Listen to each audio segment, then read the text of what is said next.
መዳሜ ብሬን ሰርቃኛለች።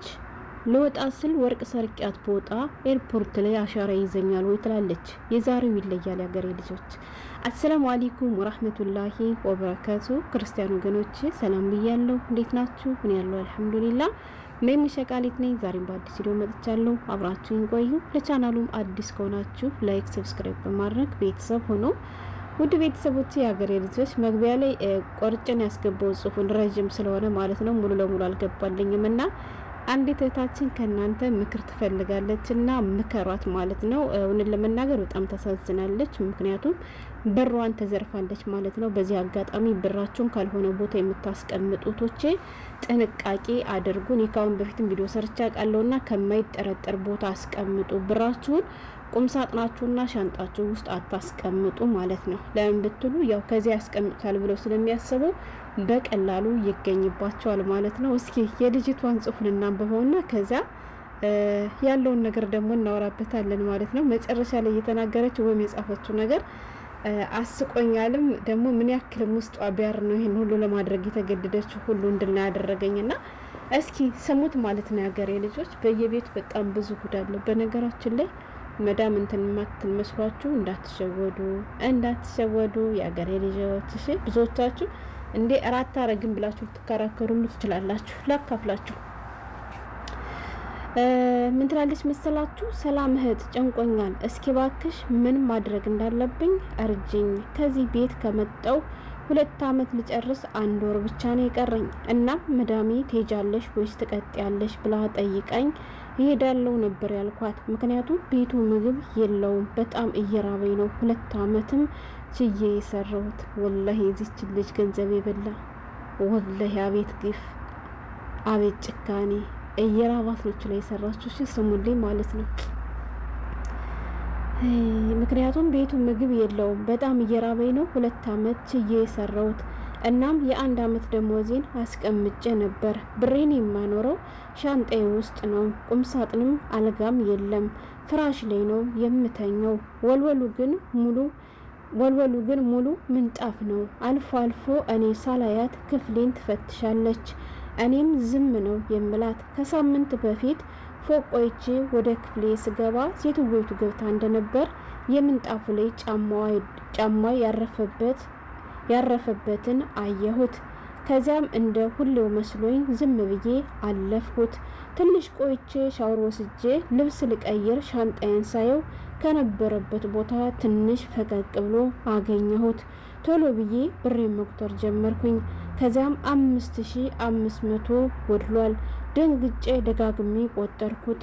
ያው ነው በቃ እሷ ነች ወሰደችው ብዬ ብታምንም ባታምንም ልጠይቃት ብዬ ጠየኳት። ከዚያም የኔ ጀግና እህት አያችሁ ወበዙ ነው ያገሬ ልጆች ብታምንም ባታምንም ብዬ ጠየኳት። ከዚያም እኔ አልገባሁም ማለችኝ፣ ግን ጫማዋ ያረፈበትን አይቼዋለሁ። ከዚያም በሁለተኛው ቀኑ 3000 በሻንጣዬ ጥግ ተጥሎ አገኘሁት። ሌላውን አልመለሰችልኝም እና እኔ ሲሄድ የሆነ ወርቅ ሰርቂያት በወጣ ኤርፖርት ላይ አሻራ ይይዘኛል ወይ? በጣም ነው ያናደደችኝ ትላለች። የሆነ ነገር ኮሜንት ላይ በሏት እሺ። እኔ ግን ከሁሉም በላይ ያደነቅኳት ድፍረቷን ነው። ድፍረቷ ማለት ነው። አያችሁ ጠየቀቻት። ስለጠየቀቻትም 3000 ተመለሰላት ማለት ነው። እንዴት እንደ የሆነ ነገር ብትለኝስ ብታሳስረኝስ ብላ ፈርታ ወደ ኋላ ፎክፍካ ምንም ጥያቄ ሳትጠይቃት ብትቀር ኑሮ 3000 ማታገኘው ነበር። ከሁሉ የተመቸኝ እኔ ድፍረቷ ማለት ነው። አያችሁ አገሬ ልጆች እሷ እንደገባች እሷ እንደወሰደችው እርግጠኛ ነች። ምክንያቱም እንደሰማችኋት ያው ከዛ ቤት 2 አመቷን ልጨርስ ነው። 2 አመት ስትኖር ደግሞ እሷ በሌለችበት ሰዓት እሷ ስትወጣላት መዳማ ደግሞ እየገባች ክፍሏን ትፈትሻለች ማለት ነው። ገባችሁ? ያው ሁሌ ፈትሻ ትወጣለች እንጂ ምንም አታደርጋትም። በመጨረሻ ግን ትሄጃለሽ ወይንስ ከኛ ጋር ትቀጥያለሽ ስትላት ምንድን ያለችው? አይ እኔ ሄዳለሁ ነው ያለችው። ምክንያቱም በጣም እየራባት ችላ እንደሰራች 2 አመቷን ተናግራለች። ስለዚህ አሁንም ደግሞ ድጋሚ የዚያ ቤት መቀጠል ስላልፈለገች የ1 አመት ደሞዟን እንደዚህ አራብ እየረመጠመጣትም ቢሆን ብሯን አስቀምጣለች ማለት ነው። ገብቷችኋል? ከዛ ግን ሄዳለሁ ባለቻት በስንተኛው ቀን ወይ በስንተኛው ወር እንደሆነ ባላቅም ክፍሏ ውስጥ እንደገባች የጫማዋን ዱካ ምንጣፍ ላይ ይወጣለች ማለት ነው። ግን እሱ ኖርማል ነው፣ ምክንያቱም አልፎ አልፎ የምታደርገው ነገር ስለሆነ ማለት ነው። ከዛ ግን የዚያለታ ያው እንደተለመደው ነው ብዬ አለፍኩታለች። ትንሽ ቆይቼ ሻወር ወሰድኩ አለኝ። ያው ቁም ሳጥን የለኝም፣ አልጋ የለኝም፣ መሬት ላይ ነው የምተኘው፣ ግን ወለሉ ሙሉ ምንጣፍ ነው ብላለች ማለት ነው የሀገሬ ልጆች። ያ ማለት እንግዲህ ልብሶቿንም የምታስቀምጣቸው ሻንጣ ውስጥ ነው ማለት ነው፣ ቁም ሳጥን ከሌላት። ከዛ ሻወር ወስጄ ልብስ ልቀይር ስል ሻንጣዬን ሳየው ሁሌ ከማስቀምጥበት ቦታ ላይ አይደለም የተወሰነ ተንሸራቷል ነው ያለችው። ገባችሁ? ከዛ ሻንጣዬ እንደተነካ ሳውቀው ተለብዬ ብሬን ነበር ያየሁት ነው ያለችው ማለት ነው። እንግዲህ እሷ እንደተናገረችው ከሆነ የ1 አመት ደሞዝ አስቀምጫለሁ ብላለች። አስቡት። እና ከ1 አመት ደሞዟ ውስጥ 5500 ብር ጎሎብኛል አለች።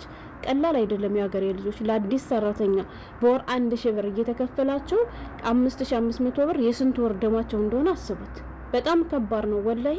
እና በቃ ስታየው 5500 ብር ሲጎላት እሷ ደጋግሜ የቆጠርኩት አለች። እርግጠኛ ለመሆን ተቆጥረው የለም ማለች። ከዛ የጫማው አንዱ ካይቸዋለሁ ከሷ ውጭ ማንም ክፍሌ ውስጥም ገብቶ አያውቅም፣ ማንም ይሄን ነገር ሊያደርግብኝ አይችልም ማለችና በድፍረት ማለት ነው ሀገሬ ልጆች ቀጥ ብላ መዳማ ድረስ ሄደች ማለት ነው።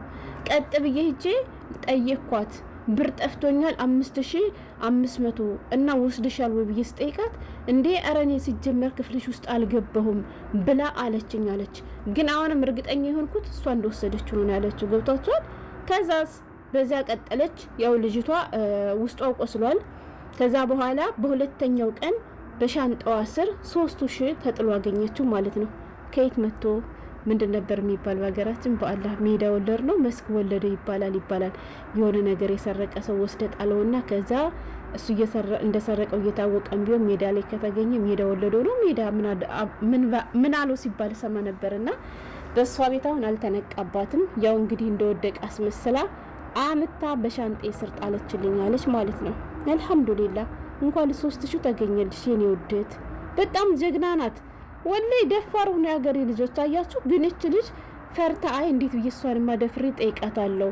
ስጠይቃት ዴባልሽኝ እያልሽ ነው ወይ ብላ ሌላ ጦስ ውስጥ ታስገባኝስ ብላ አፏን ከርክማ ውስጧ እያረረ ዝም ብላ ተቀምጣ ቢሆን እመኑኝ ከጉዳቷ በላይ ንዴቱን ራሱ አችሎም ነበር ማለት ነው። ከጉዳቷ በላይ እሷ ቤት እራብ እየረመረማት እየሰራች የ5 ወር የ6 ወር ደሞዝ ማጣት ቀላል አይደለም የሀገሬ ልጆች። እሷ ግን እርግጠኛ ስለሆነች ቀጥ ብላ ሄዳ ጠየቀቻት። እኔ እኮ ክፍልሽ ውስጥ አልገባሁም አለችኝ ያለች። እሷ ግን ክፍሌ ውስጥ እንደገባች የማውቀው በጫማዋ ዱካ ነው። ምክንያቱም ምንጣፍ ላይ የጫማዋ ዱካ ያስታውቃለች ከነ ጫማዋ ስለምትገባ ማለት ነው። ገባችሁ? ከዛ እንደዛ ተናግራ እሷም አልገባሁም ብላ ዝም አለቻት። በሁለተኛው ቀን ግን በሻንጣዋ በስር 3000 አገኘችው ማለት ነው። ስለተናገረች ጠቀማት። አልহামዱሊላህ። ከዛ በኋላ ግን ልጅቷ አሁን ወደ ሀገሯ ልትገባ ወስናለች።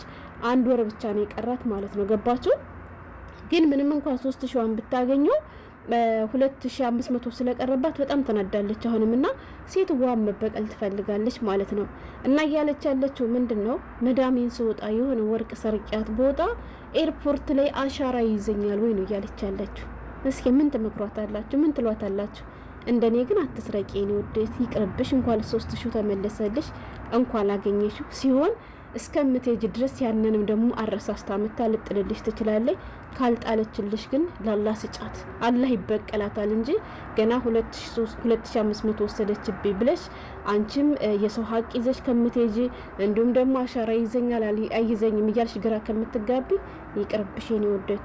አሻራ ይዘሽን በነገራችን ላይ ምክንያቱም ገዝተሽ ይሁን ሰርቀሽ ይሁን በምን የሚታወቅ ነገር አለ እና ይሄ አሻራው ምናምን የሚለው ነገር አያሰጋሽም፣ ግን አይጠቅምሽም። ይቅርብሽ፣ እሺ ይቅርብሽ። ወላሂ እንኳን 3000 ተመለሰልሽና እኔ በጣም ነው የገረመኝ። ሄጄ ጠየቅኳት 3000 ተጥሎ አገኘሁት ያለችው ነገርና ድፍረቷን ማለት ነው። እና እንደኔ እንዳሰርቂ ይቅርብሽ፣ ላላህ ብለሽ ታዩ ከዚያው ይፋረዳታል ማለት ነው። ቢዘገይም እጇን ታገኛለች።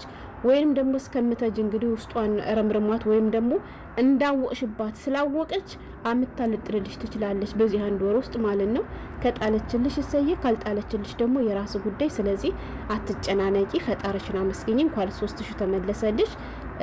ነገም ሌላ ቀን ነው እንዴ አይደለም 2005 ይቀርና የ10 አመት የ7 የ8 አመት ደሞዝ ይቀማ አይደለ እኔ ወድ እና በጣም ጀግና ነሽ። ስለዚህ እንደኔ እንዳታደርጊ እንዳሰርቂ እንደተከበርሽ እንዳማረብሽ እሷ ደግሞ እንደተልከሰከሰች ሂጂ እንጂ እንዳታደርጊ። አንቺ ይሄን ነገር አድርገሽ ልተጂ ካንቺ በኋላ ለምትመጣው እህታችንም ሌላ ጦስ ነው የሚሆንባት ማለት ነው። በእርግጥ እንደሰትዋ ጥፋት ይገባታል፣ ግን እሷ ጠፋት ብለሽ ጥፋትን በጥፋት ለመመለስ አትሞክሬ ነው የምለው እና በጣም ነው የገረመኝ። እስኪ ሌሎቻችሁስ ምን ትሏታላችሁ? በዚህ አጋጣሚ ሂቶች ጥንቃቄ አድርጉሽ። ብራችሁን ከማይጠረጠር ቦታ አስቀምጡ። ሞዲስ ውስጥ በካልስ ጠቅላችሁ አስቀምጡ እንጂ ሻንጣችሁና ቁምሳጥናችሁ ውስጥ አታስቀምጡ። ምክንያቱም በቀላሉ ይገኛል። ከዚያ ነው የምለው። ሰላም ሁኑልኝ።